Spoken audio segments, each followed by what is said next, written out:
Pessoal, sem mais demoras, o professor Alan está iniciando aí as atividades de hoje, ok? Hoje vamos falar aí um pouco sobre projetos elétricos industriais. A matéria é de suma importância aí para você que vai trabalhar com a parte de instalação e manutenção elétrica aí na indústria. Então, neste caso aqui, nós trabalhamos com vários motores, painéis elétricos, né? Motores de 6 pontas, motores de 12 pontas, sistema elétrico de baixa potência, de alta potência, né? Transformadores e assim sucessivamente. Os projetos elétricos industriais, nós falamos que eles são fundamentais para garantir a segurança, a eficiência e a confiabilidade das operações nas indústrias, ok? O professor Alan vai apresentar aí os principais aspectos que envolvem aí este processo, ok? Certo? Então, você imagina que toda linha industrial você vai ver que tem linhas de produção. Então, basicamente, já vamos falando sobre essa parte aí do projeto elétrico industrial. Primeiramente é o seguinte, você já imagina que a indústria, ela tem uma potência acima de 75 quilowatts. Então, quando ela envolve esse valor de potência, ela não tem aquele padrão residencial, que é o que a gente chama de medidor monofásico, bifásico ou trifásico. Ela tem o quê? Ela tem uma demanda contratada. Aí envolve uma parte que nós chamamos aí de sistema elétrico de potência. Você imagina que nessa indústria vai chegar uma alta tensão ali de 13,8 kV, 34,5 kV, entendeu? Depois rebaixa para 380, 220 e vai para a indústria. Aí você já tem que ter uma parte de acordo com a norma NR10, nós chamamos de prontuário. O que que é esse prontuário?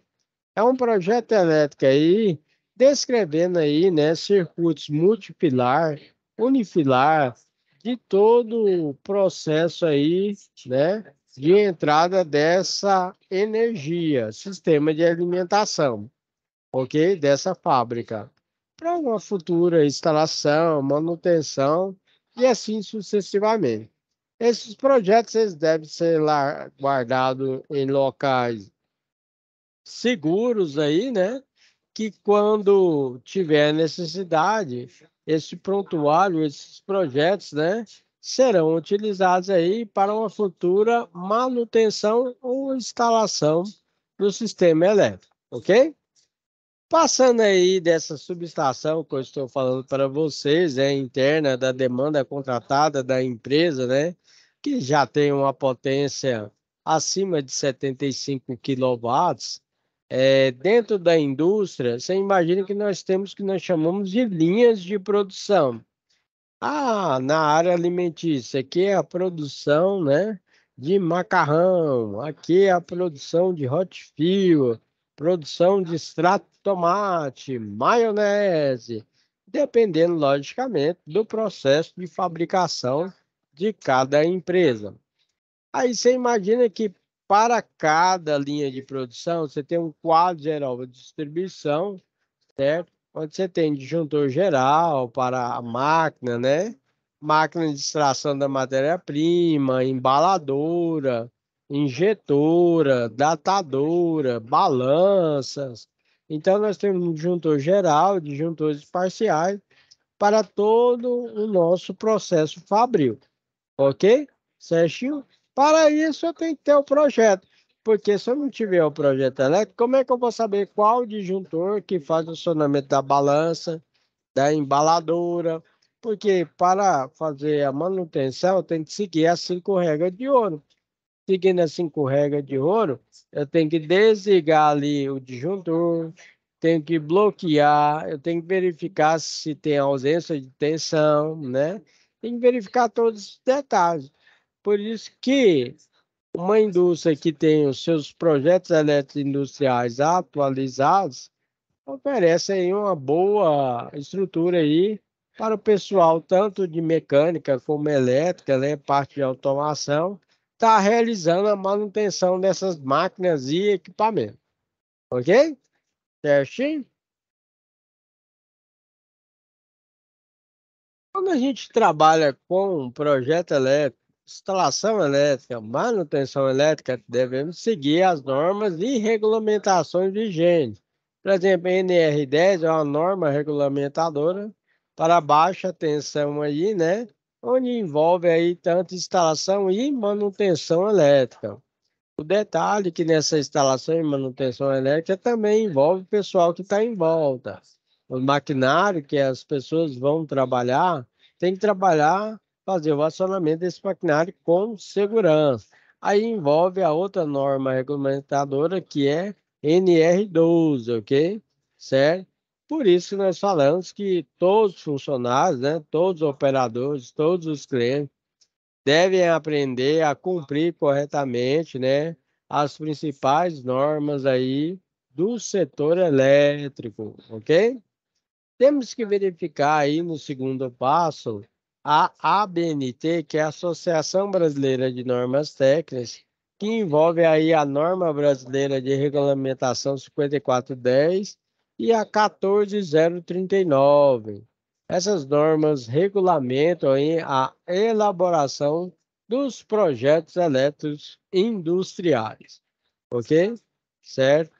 Pessoal, isso é de suma importância, né, para a área industrial, onde se um projeto for bem feito, na hora que você for fazer a manutenção, você não tem ideia, porque tanto que facilita a sua vida. Por exemplo, tem que saber qual contator que liga, qual que desliga, qual sensor que vai fazer o acionamento, qual motor que é da embaladora, como é que funciona o sistema da injetora, parte mecânica da mesma forma, quantos redutores que eu tenho na linha de produção, né?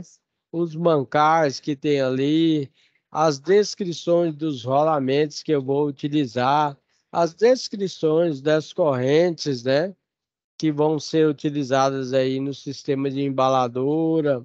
Então, temos vários detalhes técnicos aí que são colocados de acordo com as normas técnicas, né? Certo? Nos nossos projetos elétricos, ok? Certinho? Então, ele é de suma importância. Se você seguir as normas técnicas, seguir também o Inmetro, né? Que oferece aí, né, uma importância aí bastante significativa aí, envolvendo a certificação dos produtos utilizados em projetos elétricos industriais. E aí, né, nós falamos, né, de uma avaliação geral aí da empresa que vai ser feito esse projeto elétrico industrial. Geralmente a gente faz uma avaliação da carga elétrica completa, da demanda que vai ser contratada, né, da empresa. Por exemplo, temos transformadores de 300 kVA, 500 kVA, certo? Tudo isso aí envolve a potência que vai ser instalada. Geralmente a gente trabalha na empresa com a parte de iluminação, a parte de acionamento de máquinas e motores, a parte do refeitório, que nós chamamos de cozinha, ok? Então nós temos a parte de sistema de iluminação de emergência, ok? Parte de, além da iluminação de emergência, temos a parte de acionamento dos bombeiros, né? Que a gente pega, trabalha aí com um sistema automatizado, né? Onde vai ser acionado sistema de combate ao incêndio, né? Que envolve uma central com válvulas e assim por diante, né? Isso vai envolver a capacidade de cada indústria, levando em consideração pequena, média ou grande porte, ok, certo? Por isso nós falamos que tem que ter um dimensionamento correto, ok? Tem que calcular o que nós chamamos de demanda contratada, certo? Para evitar nem colocar mais e nem colocar menos, para evitar aí sobrecarga e prevenir acidentes também, né? Devido ao levantamento das cargas, né, que vai ser instaladas no local, lembrando que quando vai fazer isso, colocar transformador, pessoal, certo? Depois eu vou dar um exemplo aí para vocês. Tem que levar em consideração aí toda a demanda da empresa, ok? Certinho? Então, podemos trabalhar aí, né? Depois que ele fez o levantamento da carga, da demanda contratada de cada empresa, nós levamos em consideração os condutores e dispositivos de proteção que vão ser utilizados nessa empresa. Disjuntores, relé térmicos, né? Relé falta de fase, transformador de corrente, transformador de potencial, que nós chamamos de TC e TP, né? Certo? Isso seria aí um passo a passo para escolher corretamente todos os tipos e diâmetros dos cabos que serão utilizados. Agora, com certeza, toda a indústria vai ter o que nós chamamos tomada de uso geral, tomada de uso específico, e vamos ter também, nessa parte do projeto elétrico industrial, uma parte que nós chamamos de iluminação. E aí, né, nesse sistema de iluminação, temos que verificar já uma iluminação mais eficiente, tipo, temos a iluminação LED, né, que já oferece aí, né, a possibilidade de iluminar um ambiente com a menor potência, né? Certo? Ele tem que ser, essa iluminação tem que ser adequada de acordo com cada ambiente, porque, por exemplo, na oficina elétrica e mecânica, nós temos o esmeril. Durante a noite, quando o pessoal vai utilizar o esmeril, a iluminação do local tem que estar adequada. Porque você imagina ele pegar uma peça lá, né, e vai passar lá no esmeril, utilizar o esmeril, e acontece o quê? Ele não está enxergando direito, vai pegar e ocorrer um acidente. Certinho? Se ele está utilizando esmeril, esmerilhadeira, um torno, uma fresa, certo? Ou equipamento de solda, você imagina, se não tiver iluminação adequada, pode atrapalhar ali o seu desenvolvimento na oficina. Até um exemplo da parte de iluminação da oficina, mas na indústria nós temos o que nós chamamos de linha de produção. Pessoal, a fábrica, tem fábrica que trabalha com os 3 turnos, que a gente chama turno A, turno B e turno C. Turno C, você imagina que é aproximadamente aí das 11 horas até 7 da manhã. Ou seja, corre a noite inteira. Se corre a noite inteira, trabalha a noite inteira, tem que ter a iluminação adequada, porque se não tiver a iluminação adequada, como é que eles vão trabalhar com segurança? Tem que evitar também o acidente, tem que estar com o local bem iluminado, ok? Certinho. Tanto a parte interna da fábrica como a parte externa. A preocupação com a questão da iluminação é elevada, porque você imagina, acabou o sistema de produção. Vai para a logística. A logística, você imagina que tem várias carretas baú que entra lá, estaciona. O pessoal da empilhadeira pega os pallets e leva lá para as carretas, ok? Para o sistema de carregamento. Então, ou seja, tem transporte da empilhadeira, tem transporte das carretas que se movimentam internamente dentro da empresa. Carreta tem que andar devagar, e, além disso, tem que prestar atenção nas faixas de pedestres que tem internamente nas empresas. Ok? Certinho? Então, eu falei para vocês sobre o dimensionamento correto, sobre a seleção dos condutores e sobre os projetos que envolvem a parte de iluminação. Dando continuidade em nossas atividades, você tem que fazer, né? O pessoal que vai trabalhar com esse projeto elétrico industrial Nós temos que fazer o que nós chamamos de seleção dos equipamentos. Na seleção dos equipamentos, nós temos os comandos elétricos, né? Por exemplo, na minha fábrica vai ter partida direta para a embaladora, ok? Partida direta com reversão. Para exaustor, que já é uma potência mais elevada aí, motores que vão ser acionados 5 CV acima, utiliza aí, por exemplo, partida estreito-triângulo, compensadora. Se for trabalhar com inovação e tecnologia, equipamento mais caro que oferece uma maior confiabilidade para uma produção mais avançada com inversor de frequência e soft start, ok?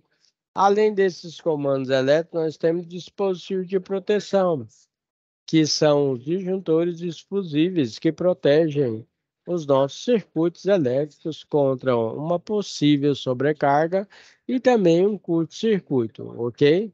Certo? Geralmente, os fusíveis de azed, eles são substituídos pelos disjuntores, pois se o fusível de azed queimar, você imagina que o fusível tem um elo fusível, é um fiozinho que interliga a parte superior com a parte inferior, que faz o seguinte: na hora que ele rompe, o que que acontece? Queimou o fusível. Aí o que que a gente vai fazer? A gente tem que comprar outro fusível, verificar o que que foi o curto-circuito, depois colocar para funcionar. Disjuntor não. Fechou o curto-circuito, verifica qual que foi o problema, só você religar esse disjuntor. Legal, né? Certo? Por isso que os disjuntores estão substituindo os fusíveis. Só que são os fusíveis de baixa corrente. Fusíveis de alto valor de corrente, geralmente a gente está utilizando disjuntor e também o fusível que a gente chama fusível NH. Ele é um tipo um retangular assim que ele são maiores, corrente de 100 amperes, 200 amperes, 300 amperes, mas detalhe, a gente já tem disjuntor nesses valores aí que a gente chama, são disjuntor maior. Ele chama de disjuntor tipo caixa, ok? Certinho? Tem disjuntores aí que tem proteção também contra curto-circuito e sobrecarga. A gente chama de disjuntor motor, ok? Disjuntor motor. Tem acionamento rotativo e tem acionamento por botão, ok? Geralmente os botões deles são preto e vermelho. Vermelho desligado e o preto ligado, ok? Na parte frontal desses disjuntores aí, que eu estou citando para vocês, ele tem uma regulagem da corrente ali, né, de sobrecarga na parte frontalzinha dele, ok? Falei sobre os comandos elétricos, disjuntores e fusíveis. Quando trabalha também, já citei para vocês, mas quando a gente trabalha com a indústria, é uma potência instalada acima de 75 quilowatts, por isso nós temos que trabalhar com demanda contratada, ou seja, colocar transformadores, certo? Na nossa entrada de energia lá, certo? Rebaixar esse valor de tensão e levar para toda a nossa empresa, ok? Certinho? Lembrando que tem que fazer o dimensionamento correto do transformador para não ter nem perda, certo? E também não danificar o próprio transformador. Não pode dimensionar um transformador menor e nem um maior, ok? Tem que ser adequado de acordo com os seus cálculos, né? De acordo com as suas cargas que tem na empresa. Falei sobre os comandos, sobre o disjuntor difusível, transformadores, agora sobre geradores. Quando você tem a demanda contratada, galera, legal, não pode esquecer do seguinte: além de ter o transformador, diversas empresas têm e não têm do que eu vou falar para vocês. Geradores elétricos. Esses geradores é o seguinte: você imagina que acabou a energia da central elétrica do seu estado, acabou a energia, aí o que que acontece? Automaticamente entra, faz um sistema de comutação, entra aí o sistema de geração interna. Você imagina que o gerador é o motor de uma Scania. E aí ele tem um reservatório de diesel lá que vai fazer o acionamento desse motor da Scania, vai gerar a tensão elétrica aí para fornecer energia para essa empresa. Enquanto tiver diesel lá, vai estar gerando a energia, né? Vai estar funcionando esse motor da Scania e vai estar gerando aí a energia para a empresa. Quando voltar o sistema aí, né? A energia da central elétrica que fornece aí energia para a indústria, casa e assim sucessivamente, o sistema desliga automaticamente, ok? Por isso é interessante que empresas, né, de pequeno, médio e grande porte tenham gerador. Agora eu falo sobre indústria, sim, mas tem determinado hospitais que tem que ter gerador. Dá um exemplo, professor. Hospital aí que nós chamamos de maternidade. Você imagina que o bebê está lá na UTI, né? Certo? Quando ele está na UTI, que é a unidade intensivo aí de tratamento, né? Já é um tratamento mais sério, assim, certo? Ao que ocorre? Não pode desligar os equipamentos, não pode desligar tudo, né? Por isso que quando desliga a energia, né, da sua central elétrica, temos aí o gerador que vai entrar com o seu sistema.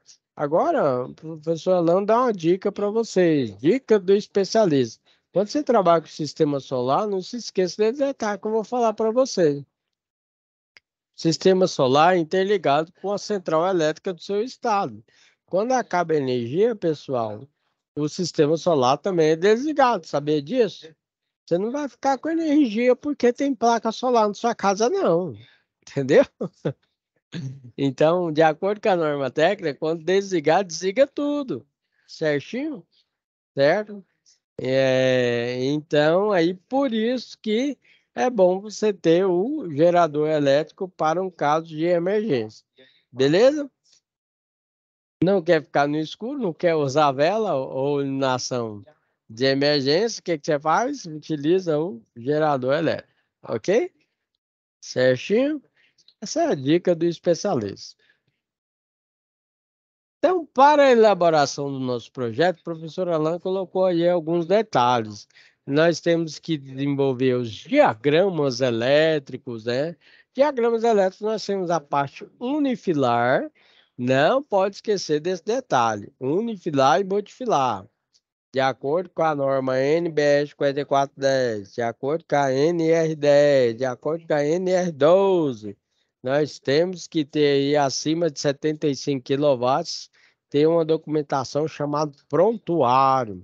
Que diabo é isso de prontuário, professor Alan? Você imagina aí que é o projeto elétrico industrial aí, né? De toda a empresa. Geralmente é a parte de geração, parte de instalação, gerenciamento aí de energia que está chegando na sua empresa. Então você tem uma subestação, tem uma potência elevada aí acima de 75 quilowatts.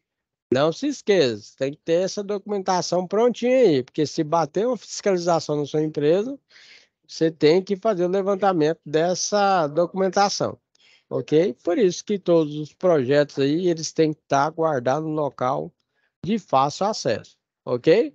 Certinho? Lembrando que qualquer situação de manutenção e instalação, você tem um projeto lá em sua mão, ok? Além do diagrama elétrico aí, nós temos o layout, né? O layout, você imagina que é uma visão geral aí, né? Da sua fábrica aí, né? Que é bastante interessante, tanto para a parte elétrica, mecânica, também para o pessoal de segurança, os técnicos de segurança e os engenheiros de segurança que cuidam aí do nosso sistema aí. Eles formam até uma comissão interna de prevenção de acidentes, que nós chamamos de CIPA, que verifica todo o layout aí da empresa, né? Certo? E determina as áreas de risco, ok? Você vai ver que empresas de médio e grande porte tem ali o layout elétrico e o layout também da parte do todo o processo fabril, ok? E aí, eu cito para vocês também a parte aí, né, dos softwares que podemos utilizar para o desenvolvimento dos projetos elétricos. Pessoal, nem vou citar aqui para vocês, mas hoje antigamente era mais difícil você fazer projeto. Não que o professor Alan seja velho, Mas antigamente a gente utilizava aí a parte da caneta, lapiseira, né? De alta qualidade, tudo, réguas, esquadro, né? Transferidor, né? Borracha branca. Mas hoje não, hoje trabalhamos com diversos softwares, né? Que encontramos aí no mercado aí para o desenvolvimento de projetos. Projeto aí em 2D, 3D, 4D e assim sucessivamente. Vai depender da empresa que você vai trabalhar, certo? E a empresa, a própria empresa, às vezes desenvolve um próprio software aí, né, que faz aí os projetos de uma forma melhor para apresentar para cada cliente, ok? Então nós temos aí no mercado hoje diversos softwares, né, para realizar projetos elétricos, ok? Aí já falando de uma forma geral, seria projetos elétricos tanto industriais como os projetos elétricos residenciais, comerciais e assim sucessivamente. O professor Alan gosta de passar aí tanto a parte do conteúdo como a parte aí da nossa situação de aprendizagem. Na nossa situação de aprendizagem, você vai ver aí que nós vamos ter que fazer o projeto elétrico industrial aí de uma indústria aí meio que completa. Aí nós vamos fazer o levantamento aí de uma pequena demanda contratada, certo? Onde a gente vai fazer a verificação aí da nossa subestação, transformador. Além disso, desses projetos, a gente faz a verificação também da parte da demanda contratada, tomadas de uso geral, tomada de uso específico, né? Certo? Vamos colocar diagramas elétricos, verificar o layout da empresa, né? Certo? E eu vou apresentar para vocês alguns símbolos que nós trabalhamos. Agora, no nosso projeto elétrico industrial, ele vai ser bem completinho. Ele vai ter aí o que nós chamamos de memorial descritivo. Como você está participando da aula hoje aí, o professor Alan vai te apresentar as situações de aprendizagem. Depois você entra aí na internet aí e faz uma pesquisa aí já sobre memorial descritivo.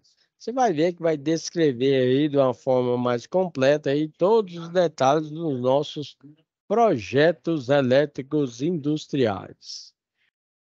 Dando continuidade aí, professor Alan passa uma parte básica aí do nosso projeto elétrico industrial, que trabalha aí, que nem eu falei para vocês, a parte de entrada de energia, gerenciamento, né? Com a parte do sistema elétrico de potência, que nós chamamos também de CEP, tá?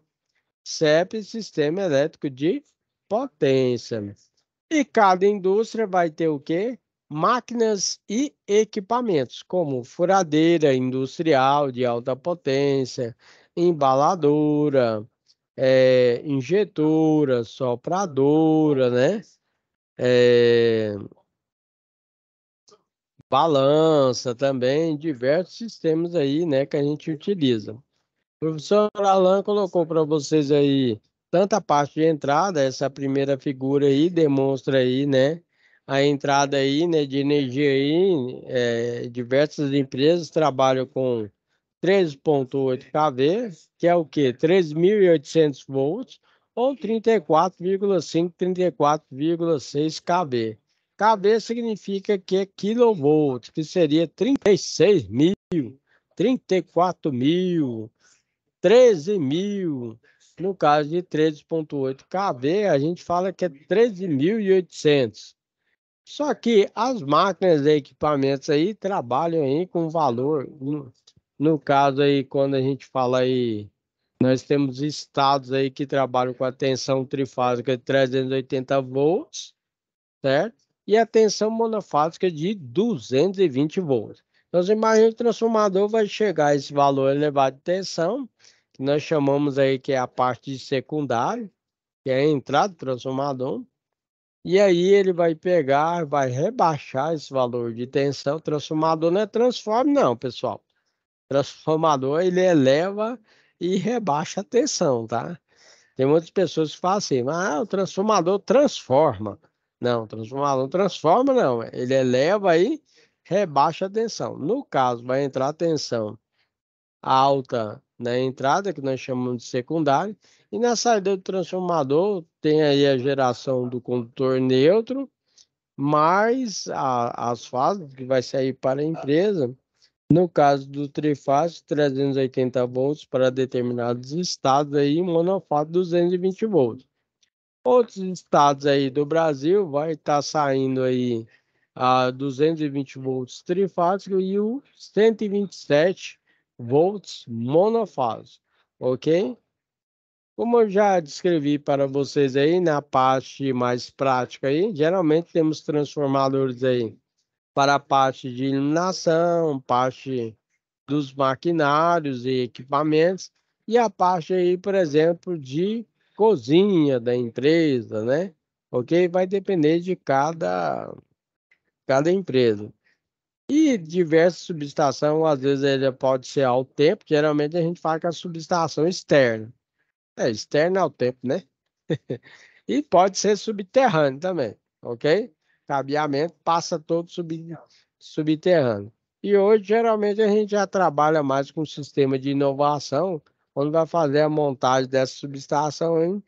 A gente já trabalha não com a rede convencional, que é aquela aérea. Geralmente, a gente trabalha com sistema aí chamado rede compacta, ok? Que oferece maior segurança, eficiência, né? E já trabalha com um sistema de inovação e tecnologia aí que oferece uma maior confiabilidade do sistema elétrico de potência. Aí o professor Alan aí nesse slide aí apresenta para você também máquinas e equipamentos elétricos, né, que são utilizados. E o detalhe aí, né, que eu estou passando aí, ó, que legal aí, ó, os detalhes do motor elétrico. Motor elétrico trifásico aí, que você conhecido também como MIT, que é o motor de indução trifásica aí, né? Esse motor aí que o professor Alan escolheu para colocar no projeto aí, né? Possui alta eficiência, né? Certo, né? Possui baixos níveis de ruído e vibração, fácil manutenção, redução do consumo de energia elétrica, né? E excelente relação do custo-benefício. Tá vendo? Esses detalhes que eu apresentei para você aí estão inseridos no projeto elétrico industrial, ok? Então passei um pouco aí para vocês aí, né? Sobre os nossos projetos elétricos industriais, onde envolve aí a entrada de energia. Falei para vocês aí que geralmente trabalhamos com a potência acima de 75 quilowatts, né? Falei sobre essa questão aí do prontuário, né? Que tem que ter toda a documentação descrita da empresa aí, né? De forma organizada, né? Ok, né? Falei sobre as normas aí NR10, NR12, né? Que temos que estar trabalhando aí na descrição, na realização do nosso projeto. Também falei um pouco aí sobre a nossa situação de aprendizagem. Na nossa situação de aprendizagem, vamos fazer o levantamento aí de todo o projeto elétrico industrial da indústria, ok? Vamos fazer o levantamento da iluminação, das tomadas de uso geral, das tomadas de uso específico, fazer todo o processo aí e verificação do nosso memorial descritivo, ok? E aí depois também nessa situação de aprendizagem, se eu não estou enganado, a situação de aprendizagem 2, ok? Nós vamos ter que fazer um levantamento de acordo com a quantidade de cabos que nós vamos estar trabalhando aí na eletrocalha, nos eletrodutos, ok? Qual é a quantidade de cabos que nós vamos ter que fazer aí o levantamento? Por exemplo, não pode esquecer a questão lá do nosso cientista, né? Gente boa pra caramba, né? Chamado George Simon Ohm. Na parte de dimensionamento, não se esqueça que você tem que levar em consideração, além da corrente, da tensão, você tem que verificar a distância aí, né? Que vai percorrer esse cabeamento seu, ok? Porque quanto maior a distância, maior aí você tem uma afeta aí uma perda, né? das cargas, tem problema da temperatura. Esse cabeamento seu vai ser subterrâneo, que é debaixo da terra, ou vai ser aéreo, ok? Certo? Se ele for aéreo, tem a possibilidade de uma refrigeração melhor e tudo mais, dissipação de corrente aí, né? Dissipação aí da temperatura, né? É diferente. Por exemplo, quando você vai trabalhar aí com cabeamento aéreo, você, por exemplo, vai estar utilizando aí a isolação de PVC, entendeu? Até uns 70 graus Celsius. Agora você imagina que ele suporta, né? Agora você imagina quando você colocar esse mesmo cabeamento de baratel. Baratel, eu falo de baratel, pessoal. Você imagina que é um palmo, geralmente que a gente utiliza, 25 centímetros. Aí o que que ocorre? Ou mais, né? Certo? O que que ocorre? A temperatura dentro da tubulação ela aumenta. E aí dá uma perda aí no cabeamento. Para evitar isso aí, o que que a gente faz? Trabalha com cabeamento mais caro, que é o quê? Ele utiliza aí um sistema aí de isolação do cabeamento aí chamado XLPE. Esse XLPE aí, galera, legal, XLPE barra EPE. Ele tem uma dissipação aí, se eu não estou enganado, até de 90 graus. Aí, olha que legal, certo? E aí nós temos cabeamento rígido, semi-rígido. Aí vai ser de acordo com o dimensionamento aí da instalação e manutenção que você vai fazer. Lembrando, quando você for fazer instalação, manutenção de sistema elétrico de potência, certo? E também para baixa tensão. Tem que seguir as normas vigentes. Não se esqueça desse detalhe. Além dessas normas que nós temos de acordo com a ABNT, você tem que seguir a norma técnica da Central Elétrica do seu estado. Não adianta você saber só sobre NR10, sobre NBR, sobre NR12, se você não consultar também as normas aí vigentes aí do seu estado. Você está no estado de São Paulo, é um tipo de norma. Você está no estado de Goiás, por exemplo, é outro tipo de norma.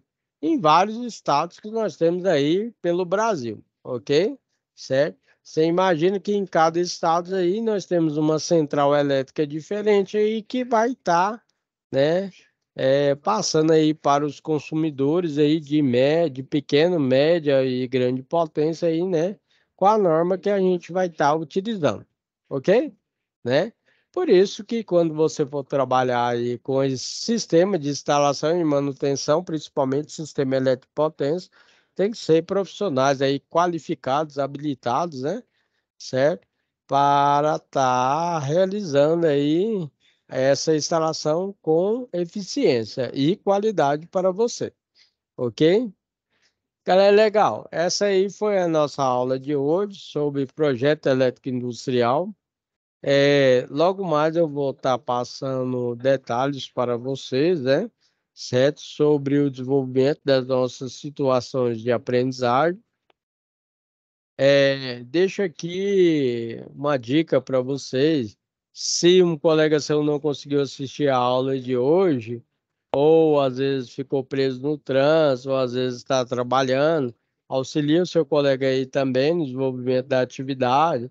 Fala, ó, hoje teve uma aula legal do professor Alain, que ele explicou diversos detalhes aí sobre o projeto elétrico industrial e falou que vai passar mais detalhes aí para o desenvolvimento das atividades, certo? Então auxilia ele aí também, né, seu colega aí, né, para estar desenvolvendo as atividades. Lembrando que o professor Alan deixa a dica para você aí que está assistindo essa aula gravada ou está participando da aula hoje, certo? Ficou com dúvida? Não se esqueça, deixa o seu comentário e manda também a sua pergunta aqui para o professor Alan, que ele vai estar te auxiliando aí no desenvolvimento das suas atividades. Lembrando também que essa matéria de hoje, que é projetos eletroindustriais, ela é de suma importância, né, para a indústria, que tem diversos projetos aí envolvendo aí linhas de produção, né, de pequeno, médio e grande porte, ok? Seja na área alimentícia, na área de processos químicos, de 6 pontas e 12 pontas. Primeiramente, o professor vai apresentar para vocês aí as características e especificações técnicas desse motor. Então, aqui, isso aqui nós chamamos que é uma peça explodida, ou seja, temos vários detalhes desse motor. Então, aqui, ó, primeiramente, eu vou mostrar para vocês, ó, eu tenho a placa de identificação, onde você verifica aí como que você pode ligar o seu motor, ok? De acordo com a tensão elétrica do seu estado ou da sua cidade. Por exemplo, aqui no estado de Goiás, nós temos a tensão trifásica de 380 volts. Lá no estado de São Paulo, nós temos a tensão trifásica de 220 volts. Ok, galera? Legal. Então, dando continuidade, aqui eu tenho minha caixa de ligação ou caixa de terminais, que nós chamamos. Aqui que fica as pontas de fio para a gente fazer a ligação do motor. O motor elétrico trifásico ele tem um rolamento tanto dianteiro como traseiro, ok? Então, temos rolamento dianteiro e rolamento traseiro. O motor, pessoal, ele esquenta bastante, porque tem bobina de fio aqui dentro, aqui, passa eletricidade, esses fios são isolados, tá? Certo? São isolados com verniz, mas ele esquenta bastante, por isso que tem essas arestas aqui, e tem uma peça aqui que nós chamamos de ventilador, ou ventoinha, ok? Que quando liga o motor, ele vai girar e vai refrigerar o nosso motor.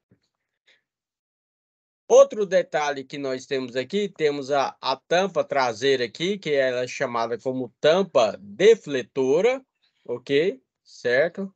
Temos a tampa da caixa de ligação, né? Certo? Temos pino aqui que trava aqui a nossa parte aqui do motor, ok? Temos a chaveta. Essa parte interna aqui nós chamamos que é o rotor. Aqui, quando dependendo do tipo de motor, nós temos rotor de rotor bobinado, ok? É aquele que nós já temos escovas, ok? Aqui, pessoal, nós temos um anel de fixação e aqui nós chamamos de o-ring, que é a vedação do motor. E aqui embaixo, determinados motores, né? Temos o que nós chamamos de dreno, ok? Então, nessa parte aqui, né, inferior aqui, é chamado de dreno. Então, esses são os detalhes e especificações do nosso motor trifásico. Dando continuidade, nós temos aí que nós chamamos de placa de identificação do motor. Nessa placa de identificação do motor, você vai ver a classe de isolamento, as normas técnicas brasileiras que são fabricadas aí o nosso motor, a série do motor, né? A potência do motor. A potência do motor ela é dada em CV, que é cavalo-vapor, HP, que é horsepower, ou quilowatts, ok? Um CV é aproximadamente 736 watts e um HP é aproximadamente 746 watts. E 1 quilowatts é aproximadamente 1000 watts, ok? Certo? Então, essa é a nossa placa de identificação do motor. E aqui você pode verificar que esse motor pode ser ligado tanto no estado de São Paulo, que é 220 volts trifásico, tanto no estado de Goiás, que é 380 volts. E aí nós temos uma ligação chamada estrela-triângulo. Aqui é a ligação triângulo, que é essa primeira, e aqui é a nossa ligação estrela. Não se preocupe, que o professor Alan vai passar essas ligações detalhadamente. Ou seja, se você está precisando aí agora, nesse momento, ligar um motor trifásico de 6 pontas ou 12 pontas, a hora é agora. Forma de ligação do nosso motor trifásico, né? De 6 pontas com letras. Então, temos aí uma grande dificuldade aí, né? Com vários profissionais aí da área elétrica e eletromecânica de ligar o motor com letra. Aqui não, pessoal. Aqui o professor Alan passa tudo, né? Fácil, fácil, fácil para você. Então, aqui, ó. Verifique que se você for ligar esse motor elétrico trifásico de 6 pontas no estado de São Paulo, São Paulo lá, a tensão trifásica é 220 volts. Então aqui, ó, você vai ligar uma ligação chamada triângulo, que vai ser U1 com W2, U2 com V1, V2 com W1. Repetindo, U1 com W2, V1 com U2 e V2 com W1. E aí você vai ligar nas fases RST, ou ABC, ou L1, L2, L3. Você vai ligar esse mesmo motor não no estado de São Paulo, você está no estado de Goiás. No estado de Goiás, você vai ligar esse motor numa ligação chamada estrela. Então, você vai pegar a ponta W2, U2 e V2 e fazer uma emenda. Passa a fita isolante e as pontas U1 em L1, V1 em L2 e W1 em L3. Ou seria também as fases chamadas RST, ok? Ou ABC. Galera, legal. Se você chegou até aqui, nesse momento aqui, para ligar o seu motor de 6 pontas com identificação com letras, que é um pouco difícil, né? E agora você está vendo que é fácil com o professor Alain, então se inscreva no canal. Me fala aí de qual estado e cidade que você está falando, que eu vou mandar um joinha para você, ok? Tem dúvidas sobre o assunto? Gostaria de saber mais conhecimentos aí e conteúdos da área elétrica? Manda aqui pro professor. Dando continuidade, nós temos aqui, agora vamos aumentar o nosso grau de dificuldade, mas aqui não, aqui é tudo fácil. Nós temos aí, ó, professor, eu quero ligar um motor de 12 pontas. Esse motor de 12 pontas é uma classificação chamada especial. Então, no mesmo motor, você pode ligar 220 volts, 380 volts, 440 volts ou 760 volts, ok? Certo? Esse motor é bastante utilizado na área de irrigação, certo? Nós chamamos de pivô, que é uma área mais, né, do agronegócio. Um exemplo aqui que nós temos aqui é a ligação triângulo. Ligação triângulo, nós falamos que é duplo triângulo. E aí você faria essa ligação aí, certo? Por exemplo, aí, ó, 1 e 12, tá vendo lá, ó, certo, né? Pegaria, a gente fala que é um duplo triângulo, que teria que ser 1 e 6, 2 e 4, 3 e 5, e depois, né, 1 e 12, 2 e 10 e 3 e 10, e fazer uma ligação aí entre os bornes 4 e 10, 5 e 11 e 6 e 12, ok? Certo? Professor, por que eu tenho que ligar a ponta 12 na ponta 1? Porque tem que levar alimentação nas pontas de baixo também. Por que é chamado de ligação de duplo triângulo? Você vai notar aí, na lateral, o professor Alain colocou um desenho, é o desenho do triângulo. Então, você vai ver que eu tenho duas ligações triângulo. Você está notando aí no desenho? Certo? Então, na nossa ligação duplo triângulo, certo? Nós temos aí, certo? A ligação de 220 volts. Só que tem um detalhe. Várias fábricas de motores elétricos não trabalham só com número, trabalham com letras. Depois eu vou passar para vocês com letras também, ok? Dando continuidade na nossa atividade, agora é uma ligação chamada estrela paralelo, ou chamado duplo estrela. Então, nessa ligação duplo estrela, você pode notar aí que eu coloquei aí ao lado o desenho de duas estrelas, certo? Fazendo a ligação do nosso motor de 12 pontas. Então, neste caso, esse motor de 12 pontas está sendo ligado no estado de Goiás. No slide anterior, eu demonstrei para vocês, esse motor poderia ser ligado no estado de São Paulo. Então, 380 volts aqui no estado de Goiás, que é uma tensão elétrica trifásica. Dando continuidade, alguns interiores preferem trabalhar com a tensão de 440 volts. Então, também nós temos uma ligação desse motor de 12 pontas chamada triângulo série de 440 volts, certo? É uma ligação já mais fácil, com as 12 pontas você já faz o desenho de um triângulo. Já não é um duplo triângulo, é um triângulo. Ela já é mais fácil de se fazer, ok? Certo? Lembrando que esse é um motor especial utilizado em alguns casos, por exemplo, no agronegócio, sistema de irrigação para fazendas, chácaras, né? Plantações de soja, milho, ok? Finalizando, nós temos a ligação estrela-série, ok? Que faz uma estrela completa aí, né? Com as 12 pontas. Bem, pessoal, agora, né?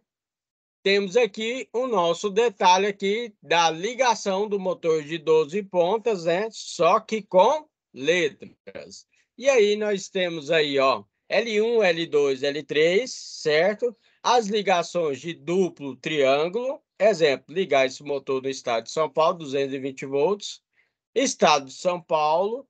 Estado de Goiás, 380 volts, né? No interior nós temos aí 440 volts. E temos finalizando aí com a ligação de 760 volts. E alguns motores já não vem nem classificado esses 760 volts, que é um motor e uma ligação especial. É isso aí, galera, legal. Eu espero que vocês tenham gostado da aula de hoje, que foi ligações e dados e especificações dos motores trifásicos de 6 pontas e 12 pontas.